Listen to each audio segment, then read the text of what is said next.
सृष्टि सत्य असत्य धर्म अधर्म न्याय अन्यायर एक खेल। सृष्टि रे बसवास करुथिबा प्रत्येक प्राणी को उपरे एहार सीधासलख प्रभाव पड़ी थाए एवं मनुष्य सृष्टिर सर्वश्रेष्ठ प्राणी भावरे एहार अधिक प्रभाव रे आसी थाए। जड़े व्यक्ति जन्मरु मृत्यु पर्यंत ता निजर चिंताधारा निजर कार्यधारा सहित से जेतिकी प्रभावित होई न थाए ततोधिक प्रभावित होई थाए ता परिपार्श्वरे थिबा व्यक्ति वस्तु वैभव एवं संग द्वारा। जन्मरु मृत्यु पर्यंत जेतिकी समय से सत्य धर्म न्यायर संस्पर्श रे रुहे सेई अनुसार तार जीवन आदर्श नीतिमय होई गढ़ी उठे। आउ जदि से अधिका समय असत्य अन्याय बा अनीति सहित संस्पर्श रे रुहे तेबे ता जीवन नीतिहीन और आदर्शहीन हो जाए। तेणु वास्तव में कहुई संग तारे कुसंग बोरे अर्थात संग उद्धार करे किंतु कुसंग बुड़ाई मारे। तेणु यही संगर प्रभाव केते दूर आम जीवन उपरे पड़ी थाए से विषय एक कहानी बा कहावत रही जे कदाले से भुजंग मुख स्वाति एक गुण तीनी जैसा संगति जिए वैसा ही फल दीनी। अर्थात स्वाति नक्षत्र रे एक वर्षा बिंदु जेतेबेले गोटे पद्म पाखुड़ारे पड़े से वर्षा बिंदु शुभ्र कुब्झटिका भली जाजुल्यमान होई पद्मपत्रर शोभा को वर्धन करे। से स्वाति नक्षत्रर वर्षा बिंदु जेतेबेले गोटे भुजंग बा सर्प मुखरे पड़े से गरड़े परिणत हो जाए एवं से वर्षा बिंदु जेतेबेले गोटे शामुका मुखरे पड़े से मोती परिणत हो जाए। तेणु वर्षा बिंदु भी एक एवं नक्षत्र मध्य एक किंतु तीनोटी स्थान रे पड़िबा कारणरू तीनोटी संगर संस्पर्शरू से तीनोटी रूप धारण करुछि। तेणु कहा जाई थाए मनुष्य जीवनर परिवर्तनर आधार हेउछि संग। से भल रास्ता को हेउ बा खराब रास्ता को हेउ आमे जदि अतीत इतिहास को पर्यालोचना करिबा तेबे आमे जानि परिबा जे सेई देवदासंकर संस्पर्श रे आसी कर्मदर्शनर ज्ञान शुणी दस्यु रत्नाकर दिने महर्षि वाल्मीकि परिणत होले एवं रामायण भली महाकाव्य रचना करि पारिले।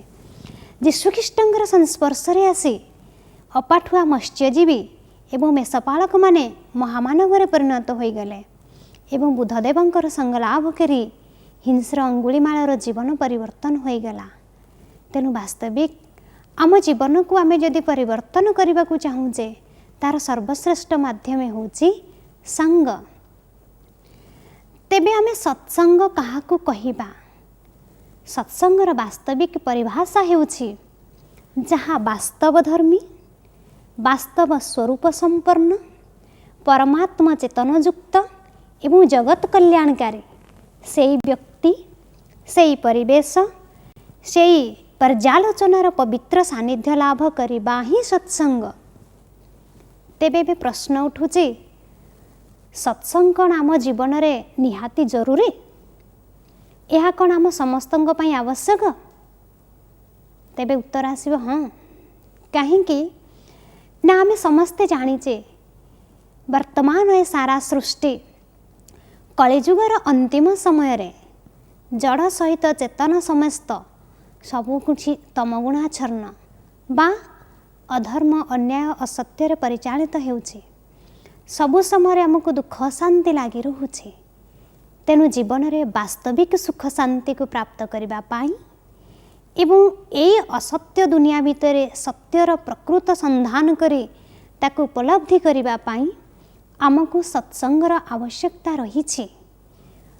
आमे जीवन रे जो सुख शांति प्राप्त करबा पाई व्यक्ति वस्तु वैभव पछरे दौड़ुछे ताहा वास्तविक सुख शांति नुहे बा चिरस्थायी सुख शांति नुहे। चिरस्थायी सुख शांति प्राप्त होई थाए सत्संग माध्यम रे आमे जेतेबेले से परमात्मा ठारू जो सुख शांति पाउचे ताहा ही चिरस्थायी सुख शांति एवं वास्तविक सुख शांति। तेणु सत्संग केवल आमर वर्तमानर जीवनधारा उपरे नुहे, आम अतीतर कर्मफल उपरे एवं भविष्यतर प्रारब्ध उपरे मध्यम प्रभाव पकाई थाए। अर्थात अतीत वर्तमान भविष्यत तीन काल को ही सत्संग नियंत्रण करि थाए। मु आपण मानक गोटे छोटिया कहानी कहूँ, से कहानी द्वारा आपण जानीपारे जे वास्तविक सत्संगर फल केते दूर सुदूर प्रसारे। दुई जन सांग थिले, जड़े भौतिकवादी जड़े आध्यात्मिकवादी। तेणु भौतिकवादी सांगटी पाख सिनेमा हल रे गोटे सिनेमा पड़ी थाए, से देखि जीवाई चाहू थाए। तेणु से आध्यात्मिकवादी सांग को डाकी जे सांग आज संध्यारे चल आमे सिनेमा देखिबापाई जीवा। किंतु आध्यात्मिकवादी सांग कहूँ नाई, आज गाँवर शेष मुंडर जो मंदिर प्रांगण रही से जड़े साधु महात्मा प्रवचन अच्छी, तेणु आमे से प्रवचन शुणापी जीवा। किंतु भौतिकवादी ता कथार अटल, आध्यात्मिकवादी ता कथार अटल। तेणु उभय उभयंक रास्तार चलीगले, जड़े गला सिनेमा देखिबापाई, जड़े गला प्रवचन शुणापी। राति उभय फेरुचंती। राति फेरिबा समय रे सिनेमा देखि फेरुथिबा सांगटी 500 टंकिया गोटे नोट प्राप्त कला। किंतु आध्यात्मिक प्रवचन शुणी फेरुथिबा सांगटी अंधार रास्तार फेरुथिबारु गोटे खाल जगह से जानी पारिलानी, सेठी पड़ीगला, तार गोटे गोड़ भांगीगला। ता परदिन सकाळु जेतेबेले सेई भौतिकवादी सांग आध्यात्मिकवादी सांग पाखक आसीची, तार अवस्था देखिची, से तात्सल्य करी कहूची, देखिलु तो कौन मिलला तो से प्रवचन शुणा जाई, तू जदि मो कथार सिनेमा देखा जाइथांतु तते मु 500 टंकार अधा दे थांती, किंतु तू आध्यात्मिक प्रवचन शुणी तोर लाभ कौन है, बरं तोर गोड़ भांगीगला। ए कथा शुणी पिलाटीर मनरे टिके दुख आसीची, से चिंतित हो जाइछि। तेणु जो साधु आध्यात्मिक प्रवचन देउथिले से तांको निज घर को डकैचंती एवं सारा घटना विस्तृत भाव वर्णना करिसंती। साधु उभयंकर जन्मपत्री मगैचंती। जन्मपत्री देखिला परे से जहाँ देखिले से आश्चर्य हो गले एवं कहिले, बाबू तुम्हें मन दुख करना, तुमर तो आज मृत्युदंड भली जोग थिला, किंतु जेहेतु तुम्हें भौतिक सुख सुविधा को छाड़ी से भगवानकर प्रवचन शुणा गल, ईश्वरंक पाई निजर जीवन को बा समय को विनियोग कल, तेणु से दंड लाघव हुई केवल सामान्य गोड़ भांगी जाइछि, किंतु प्राण तो बंची। जो पिला 500 टंका प्राप्त करिछि तार आज 1,00,000 टंका पाइबार जोग थिला, किंतु जेहेतु से भगवानकर आह्वान को प्रत्याख्यान कला एवं निजर समय को वृथा सुख शांति बा जो व्यर्थरे समय को नष्ट कला सिनेमा देखा जाई, से तार साहा कमी जाई 500 टंका नोट प्राप्त है। यह शुणी पिलाटीर आखिर प्रेमाश्रु झरी जाइछि। से भक्ति रे प्रणाम करछि साधुंक निकटरे एवं से पिलाटी मध्य सत्संगर महत्व को बुझी निज जीवन रे आध्यात्मिक मार्ग रे अग्रसर होबार प्रयास करिछि। तेणु वास्तविक रामायण रे तुलसीदास गोटे श्लोक लिखिचंती, बिनु सत्संग विवेक न होई, राम कृपा बिनु सुलभ न सोई। अर्थात सत्संग बिना विवेक जागृत हुए नहीं एवं से प्रभु प्रीति बिना जीवनर कौन से मूल्य न थाए। सत्संगर वास्तविक अर्थ होची दुईटी सत्यर मिलन ही सत्संग। तेबे से दुईटी सत्य कौन? गोटे सत्य होची ए शरीर को चलाउथिबा चेतन शक्ति आत्मा ही सत्य एवं द्वितीय सत्य हेले से सत्यर उत्स परमात्मा जे सृष्टि की चलाउचंती से ही सत्य। तेणु आत्मा परमात्मार संपूर्ण परिचय जानी जेतेबेले आमे उभयंकर संगलाभ करिबा बा परस्पर मिलन करिबा ताकू ही कुहाजिब वास्तविक सत्संग। किंतु आमे जेहेतु ताहार अर्थ बुझुने एवं दुईटी सत्य को जीवन में उपलब्धि करूने, तेणु आम जीवन में ଯେତେ ବାହ୍ୟ ସତ୍ସଙ୍ଗ କଲେ ମଧ୍ୟ ତାହାର କୌଣସି ପ୍ରଭାବ ପଡ଼ୁନି। ତେଣୁ ବାସ୍ତବିକ କୁହାଯାଇଛି ଭାଗବତରେ, ସାଧୁ ଯେ ମଳୟ ପବନ ନିମ୍ବକୁ କରନ୍ତି ଚନ୍ଦନ। ଅର୍ଥାତ୍ ସାଧୁ ମଳୟ ପବନ ସଦୃଶ, କିନ୍ତୁ ଯେମିତି ମଳୟ ପବନ ନିମ୍ବକୁ ହିଁ ଚନ୍ଦନରେ ପରିଣତ କରେ, କିନ୍ତୁ ଅନାବନା ବୃକ୍ଷକୁ ନୁହେଁ, ଠିକ୍ ସେଇଭଳି ଯିଏ ସତ୍ୟକୁ ହୃଦବୋଧ କରିଛି ସିଏ ହିଁ ସତ୍ସଙ୍ଗର ଫଳ ଲାଭ କରିଥାଏ। ଆହୁରି ବାୟା ଗୀତାରେ ମଧ୍ୟ କୁହାଯାଇଛି, ସତସଙ୍ଗ ଅଟେ ଉତ୍ତମ ସବୁ ଲୋକେ କୁହନ୍ତି, ପୋକ ଶୁଙ୍ଗା ଆଖୁ କ୍ଷେତରେ ରହି ମିଠା ନୁହନ୍ତି। ଅର୍ଥାତ୍ ଆଖୁ କିଆରୀରେ ଜନ୍ମରୁ ଶେଷ ପର୍ଯ୍ୟନ୍ତ ବଢ଼ିଥିବା ପୋକଶୁଙ୍ଗା ଗଛଟି ଆଖୁ ଭଳି ମିଠା ଲାଗେ ନାହିଁ। ତେଣୁ ଯେପର୍ଯ୍ୟନ୍ତ ଜଣେ ନିଜେ ସତ୍ୟକୁ ହୃଦବୋଧ କରିନି, ବର୍ତ୍ତମାନ ସୁଦ୍ଧା ତା ଭିତରେ ଆତ୍ମଜ୍ଞାନର ଜାଗୃତି ହେଇନି, ସେ ଯେତେ ବାହ୍ୟ ସତ୍ସଙ୍ଗ କଲେ ମଧ୍ୟ, ସ୍ଥୂଳ ସତ୍ସଙ୍ଗ କଲେ ମଧ୍ୟ ତାର ବିବେକ ଜାଗୃତ ହୋଇପାରିବ ନାହିଁ। କିନ୍ତୁ ଯେତେବେଳେ ଏଇ ଦୁଇଟି ସତ୍ୟକୁ ଆମେ ଉପଲବ୍ଧି କରିବା ଏବଂ ତାଙ୍କର ସାନ୍ନିଧ୍ୟ ଲାଭ କରିବା, ଆମ ଭିତରେ ସେହି ବିବେକର ଜାଗୃତ ହେବ ଏବଂ ଅତୀନ୍ଦ୍ରିୟ ସୁଖର ଅନୁଭବ ହେବ। ତେଣୁ ସୂକ୍ଷ୍ମ ସତ୍ସଙ୍ଗର ଫଳ ଆମ ଜୀବନ ଉପରେ କେତେ ପ୍ରଭାବ ପକାଇଥାଏ ବା ତାହାର କେତେ ଶକ୍ତି, ସେ ବିଷୟରେ ରାମାୟଣରେ ଏକ ଛୋଟ ଉଦାହରଣ ରହିଛି। ଥରେ ବଶିଷ୍ଠଙ୍କ ଆଶ୍ରମକୁ ବିଶ୍ୱାମିତ୍ର ଋଷି ଆସିଥାନ୍ତି। ବଶିଷ୍ଠ ବିଶ୍ୱାମିତ୍ରଙ୍କୁ ଦେଖି ବହୁତ ଖୁସି ହୋଇ ତାଙ୍କର ଆତିଥ୍ୟ ସତ୍କାର କଲେ।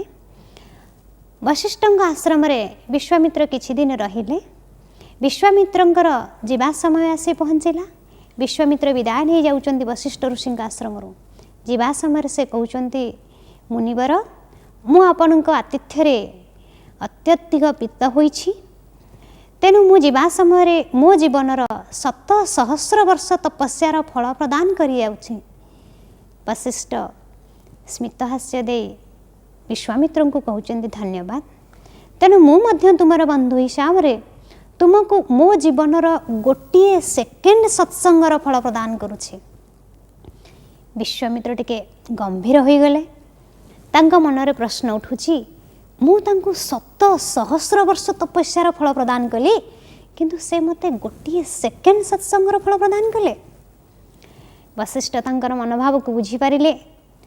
କହିଲେ, ମୁନିବର, ତୁମେ ଭାବୁଛ ତୁମେ ମୋତେ 7,000 ବର୍ଷ ତପସ୍ୟାର ଫଳ ଦେଲ, ସିଏ ଅଧିକା, କିନ୍ତୁ ମୁଁ ତୁମକୁ ଗୋଟିଏ ସେକେଣ୍ଡ ସତ୍ସଙ୍ଗର ଫଳ ଦେଲି, ତାର ମୂଲ୍ୟ କିଛି ନୁହେଁ। ମୁଁ ତୁମକୁ ପରୀକ୍ଷାମୂଳକ ଭାବେ ଦେଖାଇ ଦେଇପାରେ ଯେ ଗୋଟିଏ ସେକେଣ୍ଡ ସତ୍ସଙ୍ଗର ମୂଲ୍ୟ ଅଧିକା ନା 7,000 ବର୍ଷ ତପସ୍ୟାର ଫଳ ଅଧିକା। ଉଭୟ ଚାଲିଛନ୍ତି ପରୀକ୍ଷା କରିବା ପାଇଁ ଶେଷନାଗଙ୍କ ପାଖକୁ, ଯିଏ ପୃଥିବୀର ଭାରା ବହନ କରିଛନ୍ତି। ବିଶ୍ୱାମିତ୍ର କହୁଛନ୍ତି, ଶେଷନାଗ, ମୁଁ ତୋତେ 7,000 ବର୍ଷ ତପସ୍ୟାର ଫଳ ପ୍ରଦାନ କରୁଛି, ୟା ଆଧାରରେ ତୁ ପୃଥିବୀର ଭାରାକୁ ବହନ କର। ଆଉ ଯେତେବେଳେ ଶେଷନାଗ ସେ ଭାରାକୁ ବହନ କରିଛନ୍ତି, ପୃଥିବୀର ସ୍ଥିତି ଦୋଦୁଲ୍ୟମାନ ହୋଇଛି, ଅର୍ଥାତ୍ ସ୍ଥିର ହୋଇନାହିଁ। କିନ୍ତୁ ବଶିଷ୍ଠ ଯେତେବେଳେ ତାଙ୍କୁ କହିଛନ୍ତି ଯେ ମୁଁ ତୋତେ ଗୋଟିଏ ସେକେଣ୍ଡ ସତ୍ସଙ୍ଗର ଫଳ ପ୍ରଦାନ କରୁଛି, ତୁ ୟାରି ଆଧାରରେ ପୃଥିବୀର ଭାରାକୁ ବହନ କର, ଏବଂ ପୃଥିବୀ ଶାନ୍ତ ସ୍ଥିର ହୋଇଯାଇଛି। ବଶିଷ୍ଠ ବିଶ୍ୱାମିତ୍ରଙ୍କୁ ବୁଝାଉଛନ୍ତି ଯେ ବାସ୍ତବିକ ସତ୍ସଙ୍ଗର ମୂଲ୍ୟ କ'ଣ। ଯିଏ ସତ୍ର ସଙ୍ଗଲାଭ କରିଛି, ତେଣୁ ସେ ସତ୍ୟକୁ ପାଇବା ପାଇଁ, ତାର ସଙ୍ଗଲାଭ କରିବା ପାଇଁ ସେ ଯୁଗ ଯୁଗର ଜନ୍ମ ଜନ୍ମର ବର୍ଷ ବର୍ଷର ତପସ୍ୟା କରିସାରିଛି। ଅନେକ ବର୍ଷର ତପସ୍ୟା, ଅନେକ ବର୍ଷର ସାଧନା ଦ୍ୱାରା ହିଁ ଆମକୁ ସତ୍ୟର ଅନୁସନ୍ଧାନ ମିଳେ, ସେହି ପରମାତ୍ମାଙ୍କ ସାନ୍ନିଧ୍ୟ ପ୍ରାପ୍ତ ହୁଏ। ତେଣୁ ସେହି ପରମାତ୍ମାଙ୍କର ଗୋଟିଏ ସେକେଣ୍ଡ ସାନ୍ନିଧ୍ୟରେ ହିଁ ମନୁଷ୍ୟର ବିବେକ ଜାଗୃତ ହୋଇଥାଏ। ଏବଂ ତେଣୁ କୁହାଯାଇଛି ଯେ ଯାହାକୁ ହୁଏ ମୁଁ ସଦୟ ଜ୍ଞାନ ତା ହୃଦରୁ ଉଦୟ। ଅର୍ଥାତ୍ ପରମାତ୍ମାଙ୍କର ସେଇ ଗୋଟିଏ ସେକେଣ୍ଡ ସାନ୍ନିଧ୍ୟରୁ ଯେଉଁ ଆଶୀର୍ବାଦ ମିଳେ ବା ସଦୟ ହୁଅନ୍ତି ଭଗବାନ, ତା ହୃଦୟ ଭିତରୁ ଜ୍ଞାନର ଝରଣା ଅଟୋମେଟିକ୍ ବାହାରେ। ତେଣୁ ସୂକ୍ଷ୍ମ ସତ୍ସଙ୍ଗର ମୂଲ୍ୟକୁ ବୁଝି ଆମ ଜୀବନରେ ଆମେ ତାକୁ ଧାରଣ କରିପାରିଲେ ଆମ ଜୀବନରେ ସୁଖ ଶାନ୍ତି ପ୍ରାପ୍ତ ହୋଇପାରିବ। କିନ୍ତୁ ଆମେ ତାହାର ମୂଲ୍ୟକୁ ବୁଝୁନେ। ତେଣୁ ଆମେ ଯେତେବେଳେ କାହାକୁ କହୁଛେ ଯେ ଭାଇ ଆଜି ଟିକେ ଆଧ୍ୟାତ୍ମିକ ପ୍ରବଚନ ହେଉଛି, ଶୁଣିବା ପାଇଁ ଆସନ୍ତୁ, तेबे उत्तर आसुची आम पाखरे समय नाही।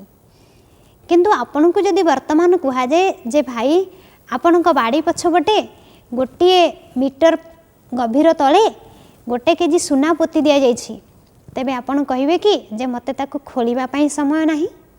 जेते खरा हो जेते मुसलधार रे वर्षा हो मध्य आपण संगे संगे ताको खोलिबा पई बाहरी जिवे, काहेकि आपण तार मूल्य जानिचंती जे 1 केजी सुना जदि मिल जाए मु 10 लाख टंकार मालिक हो जीवी।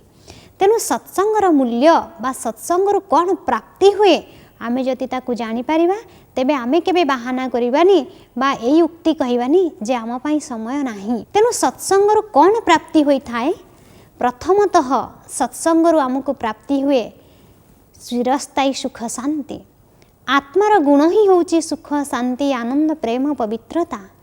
आमे बाह्य दुनिया रे खोजी बुलुचे सुख शांति को, किंतु से आम मध्य निहित अच्छी।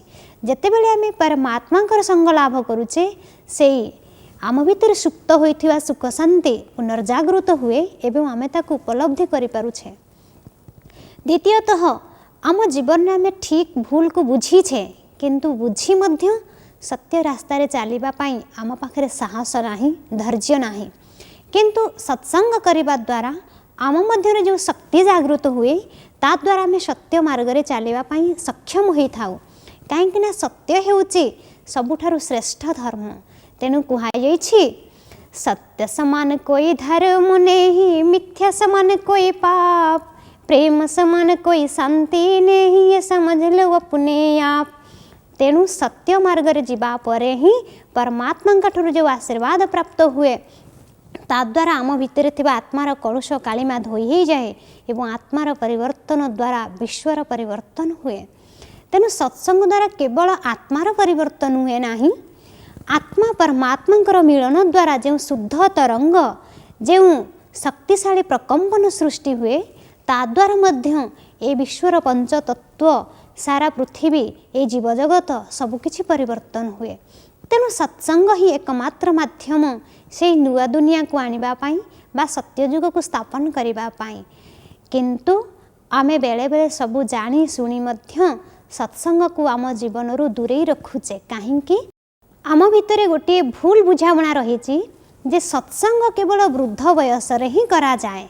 60 वर्ष परे सबकिछि सांसारिक काम सरीगला परे जने सत्संग करिबा जरूरी। किंतु यह हेउची सबुठारु गोटे भ्रांत धारणा।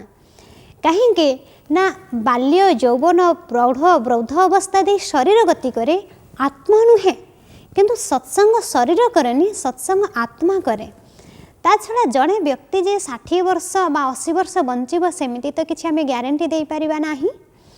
तेणु आमे सारा जीवन जेतेबेले आमे सक्रिय अच्छे सक्षम अच्छे आमर इंद्रिय कर्म करि पारुछि, आम भितरे मन रखिबा शक्ति अच्छी, इंद्रिय को नियंत्रण करिबा पई शक्ति अच्छी, सेही समय तक आमे बाह्य क्षेत्र रे लगाउचे इंद्रिय लालसा को तृप्त करिबा पई, कामना वासना को तृप्त करिबा पई सांसारिक सुख पछरे दौड़ुचे। आउ जेतेबेले इंद्रिय शिथिल हो जाउछि, आखि को देखा जाउनी, कान को सुना जाउनी, सेही समय आमे चलीचे वृद्ध बयस रे सत्संग करिबा पई। किंतु यह केते दूर संभव? सेथि पई कुहा जाइछि बुढ़ा सुआ पक्षी शिक्षाटी हुए नाही संभव, सही परि वृद्ध वयसे धर्म कथा जानिब। तेणु जमीती गोटे छोट शुआ को जदि आम राम नाम शिखेबा से सहजरे शिखिजिब, किंतु से बुढ़ा हो गला परे ताकू जदि राम नाम शिखा जाए से ताकू शिखि पारिबो नाही। तेणु छोट बेलू आमर बयस थिबा समय रे आमर स्मृतिशक्ति थिबा समय जदि आमे सेही प्रभुंक नाम को स्मरण करिबा, सत्संग करिबा, प्रभुंक पदरे लय रखिबा, तेबे आम जीवन रे निश्चय उन्नति हेबो।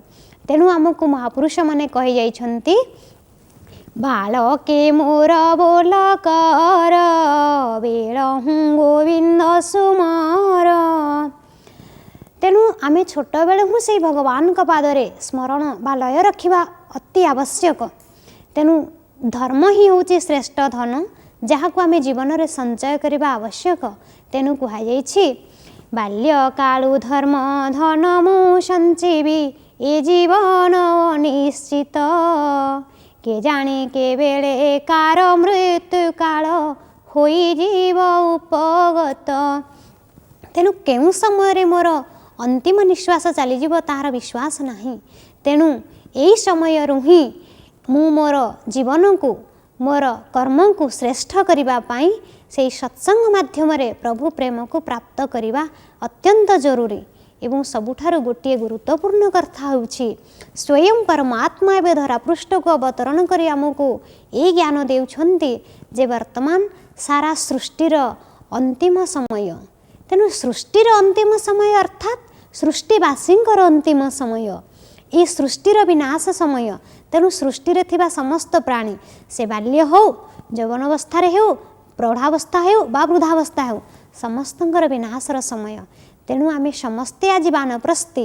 ତେଣୁ ଏହି ସମୟରେ ହିଁ ସତ୍ସଙ୍ଗ କରିବା, ସେ ପ୍ରଭୁଙ୍କ ସଙ୍ଗ ଲାଭ କରିବା, ସ୍ୱୟଂ ପରମାତ୍ମା ଧରାପୃଷ୍ଠକୁ ଅବତରଣ କରି ଯେଉଁ ସହଜ ରାଜଯୋଗ ଏବଂ ଆଧ୍ୟାତ୍ମିକ ଜ୍ଞାନ ଶିକ୍ଷା ଦେଉଛନ୍ତି ତାକୁ ନିଜ ଜୀବନରେ ଧାରଣ କରିବା ଆମ ସମସ୍ତଙ୍କ ପାଇଁ ନିହାତି ଜରୁରୀ ରହିଛି। ଓମ୍ ଶାନ୍ତି।